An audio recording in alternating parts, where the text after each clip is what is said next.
guys, we are here with Vaughn Glass, and one incredible machine. You just got done racing. First of all, how'd you do? Well, in this, we did pretty well. We're the fastest car on track. I did jump the start, though. I might have been a little naughty. Okay. Coming to the flag.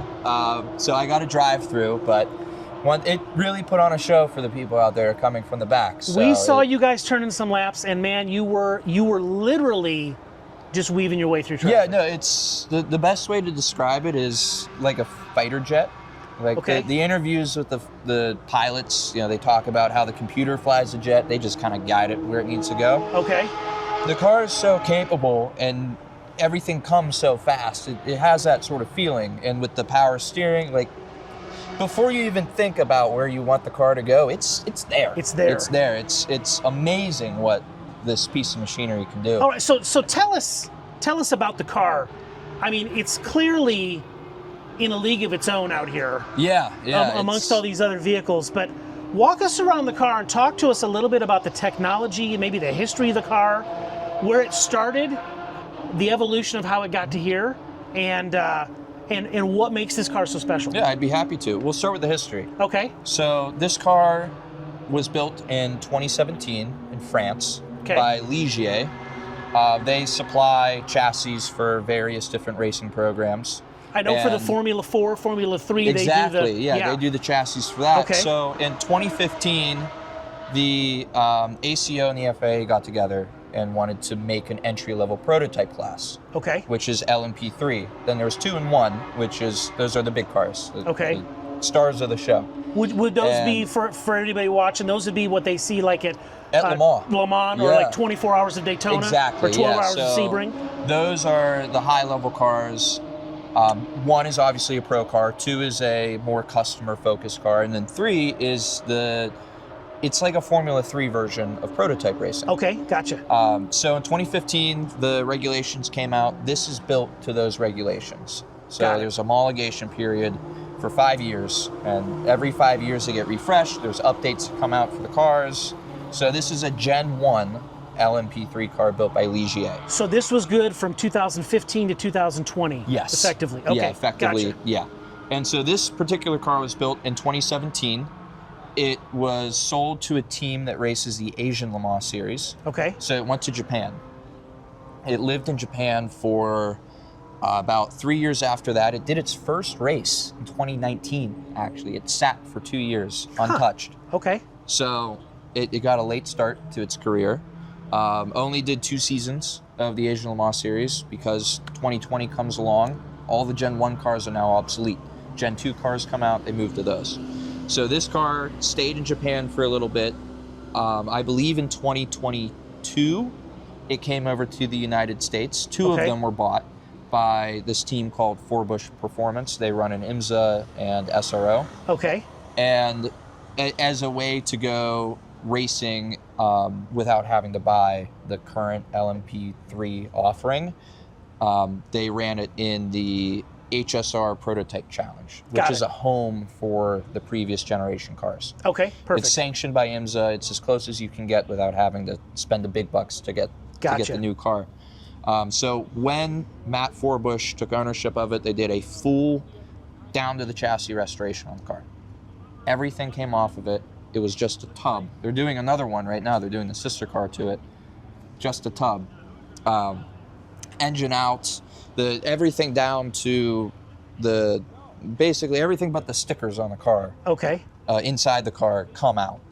And this was done effectively after 2 years of racing. Only 2 years of racing. Okay, gotcha. So they rehabbed it. They raced it for a season in the Prototype Challenge. And now they're moving on to their newest venture, which I think they're going IMSA racing with a new one. Okay, gotcha. And we picked up the car to help them fund that and to get ourselves into P3 racing. Awesome. Well, walk us around the car and talk to us about some of the aerodynamics and maybe a little bit about tell us about the engine. Okay, yeah, I'd love to start with the engine. We can actually take the engine cover off. Let's do it. Yeah. Okay. So, best way to do it, these are special clips that they're actually very intricate. They completely lock in the chassis. There's only 4 buckles on the rear, which is quite amazing for such a sizable engine cover. 2 on each side, and then I'm going to need your help to get this off. You got it. So what we are going to do is slide the engine cover back. Okay. There's some pins back here that we have to clear. Okay. So we slide it back. All right, now we lift up. I like to grab one hand right in the well, and then the other hand kind of in between the chassis and the bodywork. We lift the rear up first, and then the front, we pivot up and slide forward. There we go. And then up and over the rear wing. Okay. Then we can set it down. Actually, let's stand it up. It's right on the, yep, just like this. Very cool. Very good. And carbon fiber, I'm assuming, right? Fully carbon. Everything exterior except the windshield, the wheels, tires, and the tow hooks are carbon fiber. And the frame for the and the frame for the wing. Frame for the wing. Yeah. So this is a power plant. It's a 5-liter Nissan V8 built by Orica. Okay. It's based on the Nissan Titan motor. Okay. Now I think pretty much the only thing left over is just the block at this point, but full Nissan architecture and then upgraded to Oblivion by Orica. So this is our engine intake. Scoops Air here. intake from Air the scoop comes up in there. here, goes straight to the intake with the filter. Gets distributed between 2 throttle bodies and then into the V8. Makes about 500 horsepower. You can, when it's running and you can stick your hand here and you can feel it suck your hand in. It's pumping so much air. So these on both sides are the air to water radiators. I believe there's oil coolers in there as well. Yes, right next to it.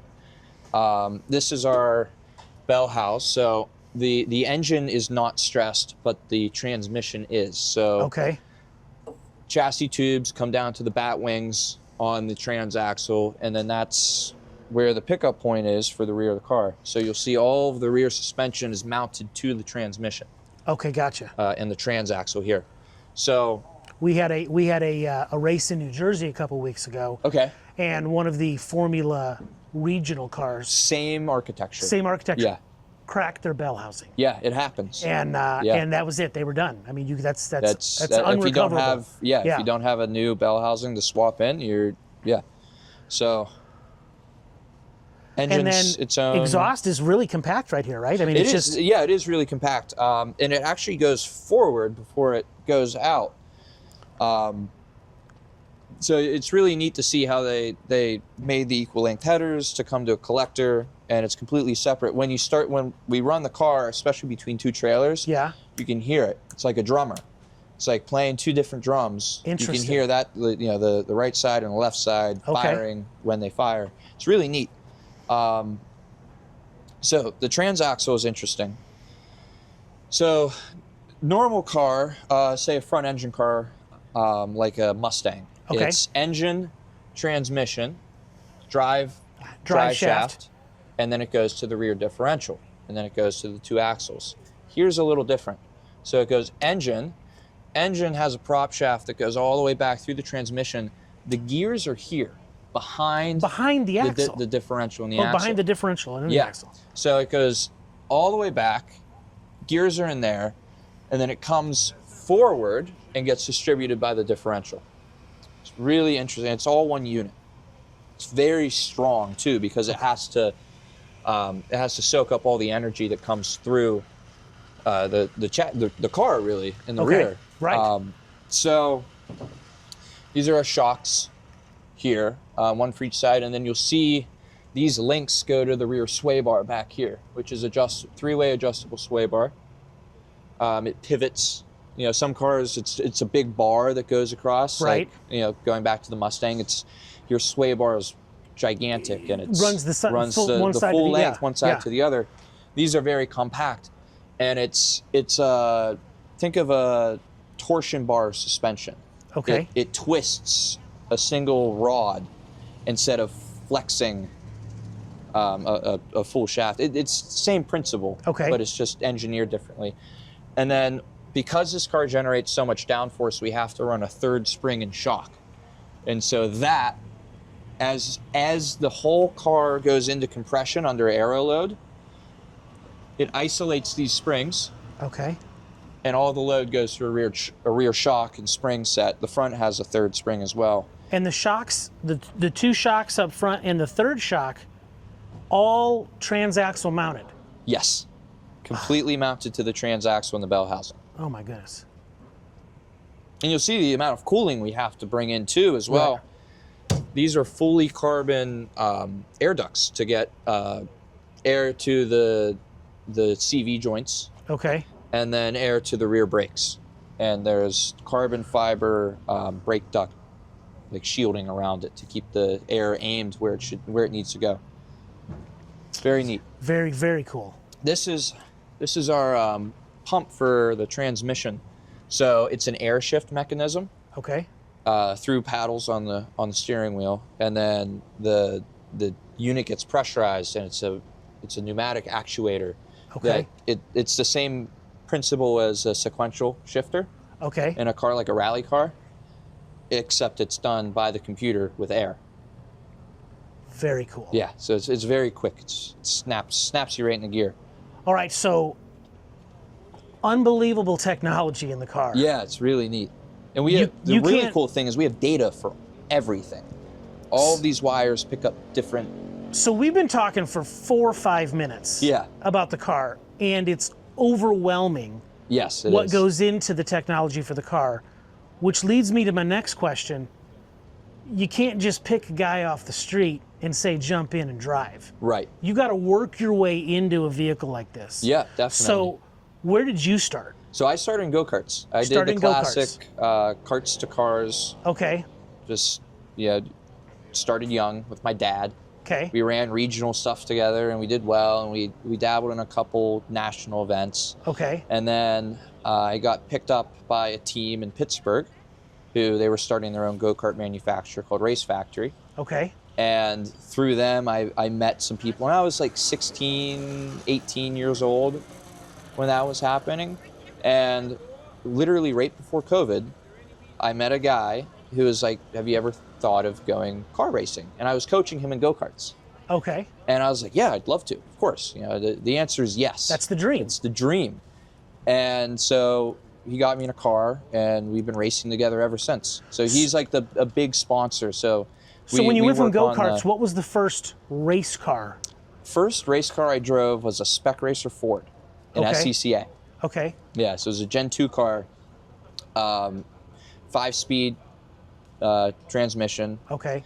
And then I raced that for 2 races, and I went directly into F2000. Okay. So not the US F2000, but like SCCA, Formula Continental. Okay, gotcha. Yeah, okay. Went right into that. I raced my first year. We got a car called, it was a Mazda motored. What's the name of it?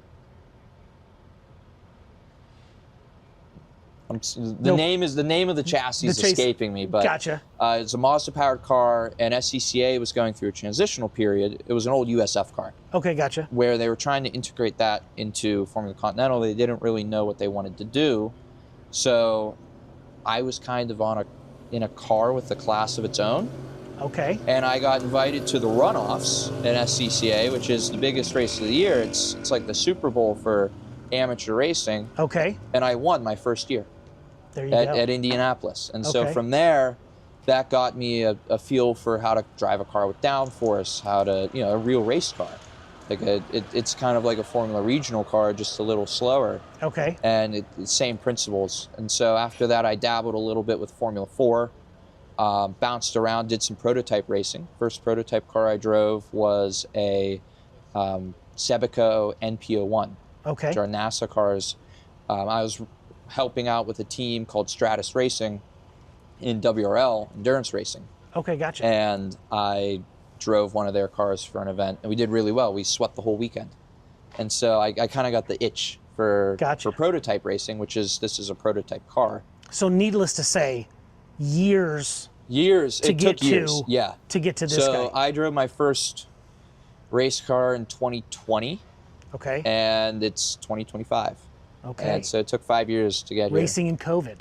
here.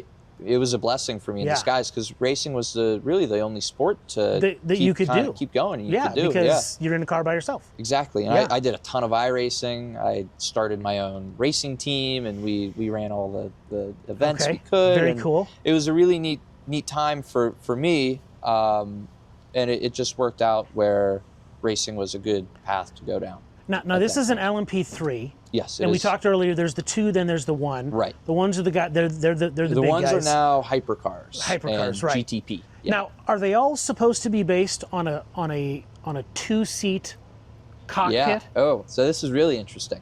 So this goes the rule set goes all the way back to the 60s. Okay. And think of Ford versus Ferrari, Right. Ford GT. Yep. So the rules were, and like you'll notice this when you look at old Porsche prototype cars from the 70s and 60s. You have to have room for 2 passengers and luggage. And back then you even had to have a spare tire. So you'll see the So I remember 917 this- has the spare in the back. Yeah, and I Yeah. remember the scene in Ford versus Ferrari where the guy They is pounded out the he had to pound yeah. out the hood or the trunk So because they he could couldn't fit get the the luggage. box in Yeah. there for the luggage. Yep. So Yeah. this is a modern derivation of that rule set. Okay. Where there's space for a passenger, and the volume is large enough where you can fit luggage. Not really, but I mean, for being honest, they've figured out a way to work around the rules enough where that's not the case. I could see where you But- could get a small travel bag up front in the corner. Yeah, over like there. up front the corner, you know, a really like A duffel small bag. child can Small sit child, next to you. yes. And yeah, so we even have indicators on the car, which is fascinating. Okay. Yeah, like there's a switch, you flip it, left, and the left indicators come on, and the right indicators come on. In case you want to drive to and from the race. Yeah, right. Yeah, can't really do that. Can't really do that. But it's these wacky rule sets you get as a result of the history of racing. Okay. And this is the modern evolution of that, and everything's an answer to an equation, right? Right. It's like, how do we get this rule set? How do we build a car to this rule set that goes from point A to point B the fastest? Okay. And that's what they've come up That's with. what they came up with. Yeah. Crazy. Yeah, it's a really neat car, isn't it? It is a super cool car. Now let me ask you a question. The Go money for it. the money shot. Can we hear it? Of course.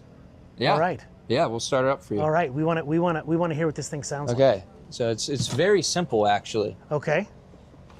So we have everything on the wheel. I'll pull it out because I can run the car with the wheel detached. We'll set Okay. it Look at there. that. All right. So we have a master switch, which shuts its power to the whole car. Okay. It's a safety thing. Pretty much every race car has it. So we flip that up, and you'll hear that little buzz. Yep. That was the air pump for the shifter. Okay. So it's pressuring up. You could hear the fuel pump prime. It's like a hello moto. Okay, Like ding all the electronics is are all waking the up? electronics waking up. Radio. We have full video, telemetry, all of that. Okay. And then we flip the ignition up, so you'll hear the beep. Tells us we're good to go. And then all we do is click start. Here we go. It's loud. Yeah. You can hear the You can hear it bouncing back and yeah, forth. bouncing back and forth like you're talking about. You can feel it. You see we have on the steering wheel, we have all of our temperature readings, and then we can gauge and look at different, see all the sensors of the car on here. Go to, we can read tire pressures on the individual corners. These tires aren't set up for it, but it's possible.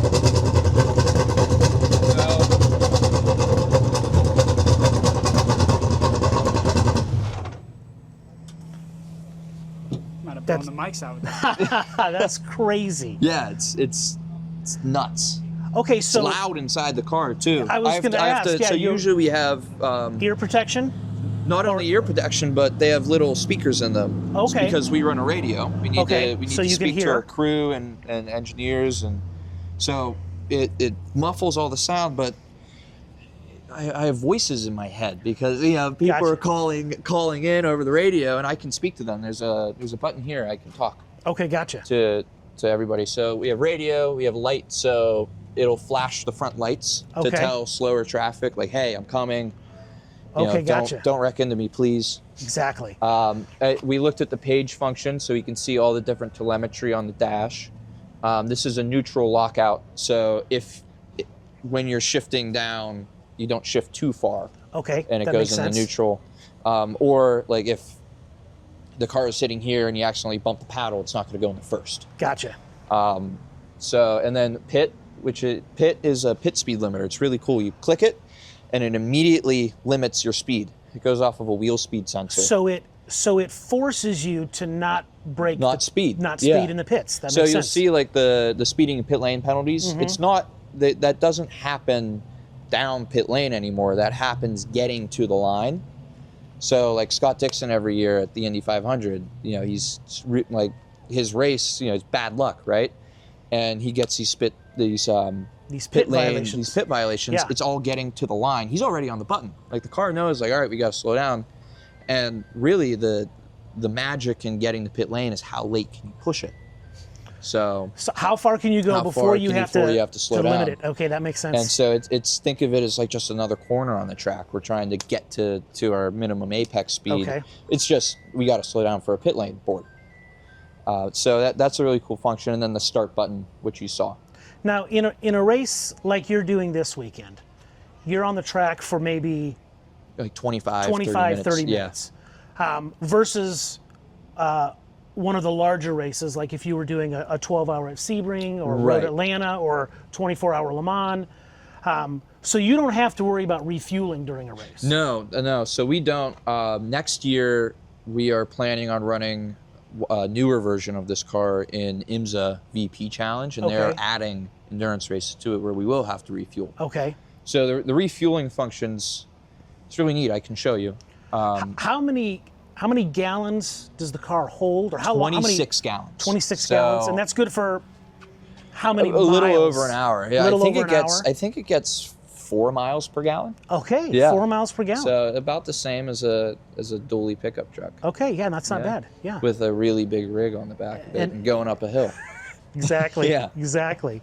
So it's known as a dry brake system on the car. So this is the nozzle we use. Sometimes these are mounted to the hoses where a guy comes and plugs in. Okay. So this nozzle, it mates with the dry brake system on the car.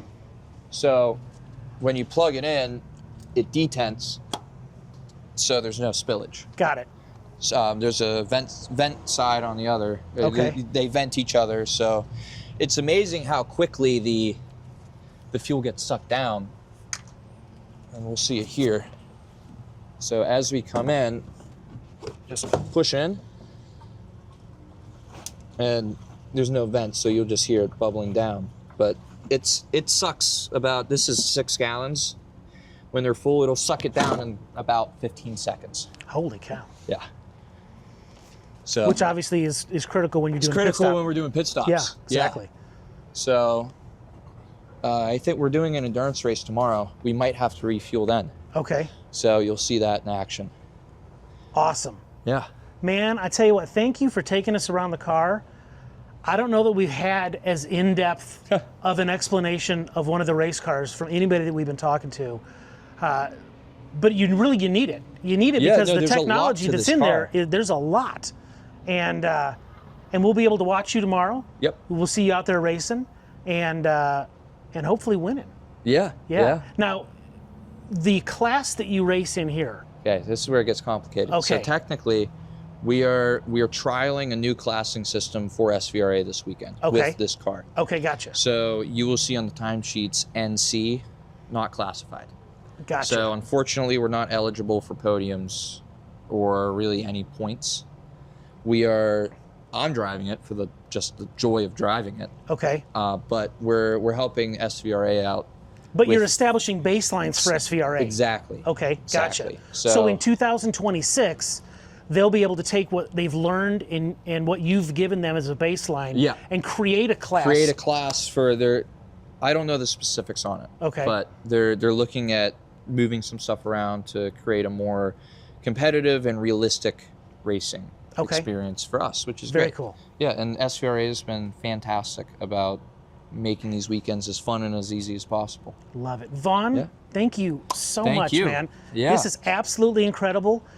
The only thing I can think of that would make this car better than it already is of course, if it had next gen on it. Some next gen on it. Right? Yeah. So we're going to make sure that we leave you with some so that you can get the car coated and cleaned and looking as good as it possibly can.